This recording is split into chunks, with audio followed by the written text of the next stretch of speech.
Le 21 août dernier, le bureau exécutif de l'UR a tenu une réunion extraordinaire. Cette rencontre attendue par les militants avait pour objet de discuter et de prendre des mesures en vue de l'organisation d'une conférence nationale du parti. Les camarades de Soumaïla Cissé ont également échangé sur les critères et le mode de désignation des candidats à la candidature du parti à l'élection présidentielle de 2022. Au sein de l'UR, la guerre des tranchées entre les probables candidats a déjà commencé.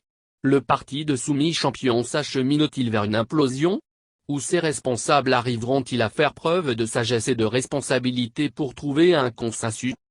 Lors de la réunion du Bain, le président par intérim, PR Salikou Sanogo a surtout tenté d'apaiser les esprits en insistant sur le rassemblement dans les rangs de sa formation politique. Car cette rencontre extraordinaire du Bureau national, BN, intervient dans un contexte où au sein de ce parti qui jusqu'ici avait brillé par sa stabilité et son unité. Mais aujourd'hui, certains responsables et militants du parti donnent de la voix, à travers une pétition, pour réclamer la tenue d'une conférence nationale extraordinaire. Les pétitionnaires réclament un remembrement de la direction du parti. Mais, ils sont soupçonnés d'avoir d'autres motivations et surtout d'être à la solde d'un futur candidat, à savoir Boubou Cissé, ancien premier DIBK qui vient de débarquer à l'UR. Au-delà la triste réalité de l'UR après Soumaïla Cissé est là.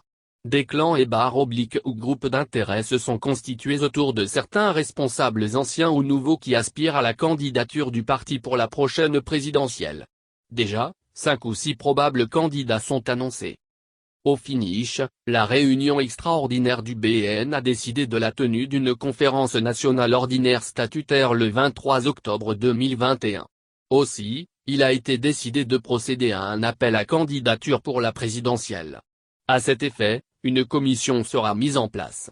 Cette commission, composée de toutes les tendances, aura pour tâche de réfléchir sur les critères, qui seront ensuite soumis pour validation à la direction du parti.